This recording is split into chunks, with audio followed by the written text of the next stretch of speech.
Bonjour à tous, nous revoici avec ce Suzuki Jimny. Nous sommes donc désormais à bord, le petit tour du propriétaire à l'intérieur du véhicule.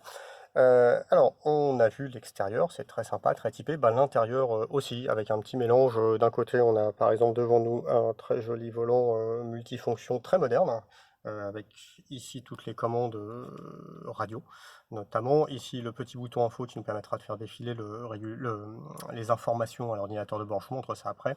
Ici, les informations téléphone. Et ici, tout ce qui est régulateur, limitateur de vitesse. En face de nous, on a deux petits compteurs. Alors, on voit très bien là avec la vidéo. Les vitres sont orientées de façon où ça nous donne parfois un peu de reflet. Donc, des fois, quand on roule, on a des petites ombres qui passent dessus. C'est un peu désagréable. C'est pas gênant, mais c'est un peu désagréable. Hop, au milieu, le petit ordinateur de bord avec la jauge à essence, le kilométrage, température, etc., etc. Le petit bouton info que je vous montrais à l'instant vous permet voilà, de faire défiler la vitesse moyenne, le temps de conduite, ici il n'y a jamais rien, ici la consommation instantanée. Consommation moyenne 6,7 litres, mais ça fait maintenant 40 minutes qu'on tourne autour pour faire des photos, donc ça a monté forcément un petit peu. On est en moyenne sur 6,4, 6,5, ce qui est tout à fait correct. Et puis on revient sur l'autonomie. Le seul inconvénient, c'est qu'il n'y a qu'un bouton info, donc si on veut basculer de l'autonomie à la consommation, il faut refaire le tour. Voilà, ça c'est un peu embêtant, c'est pas bien méchant.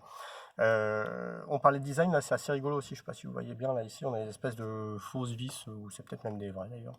Non, c'est du plastique, c'est donc des fausses. Donc ça donne vraiment un look baroudeur, là c'est assez sympa.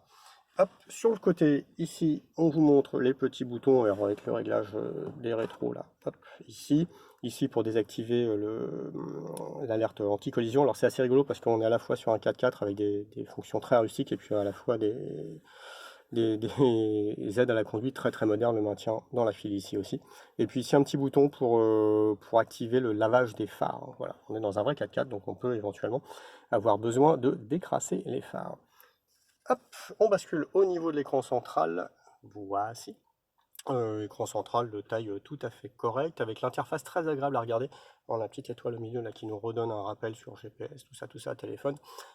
Ici, on a tout ce qui est radio, enfin audio, même au sens large du terme, puisqu'on peut sélectionner les sources ici, que ce soit radio ou les sources multimédia. Hop, on revient au menu, et puis on va retrouver tout ce qui est téléphone, Android Auto si on a connecté, et puis le GPS. En dessous, les commandes de clim.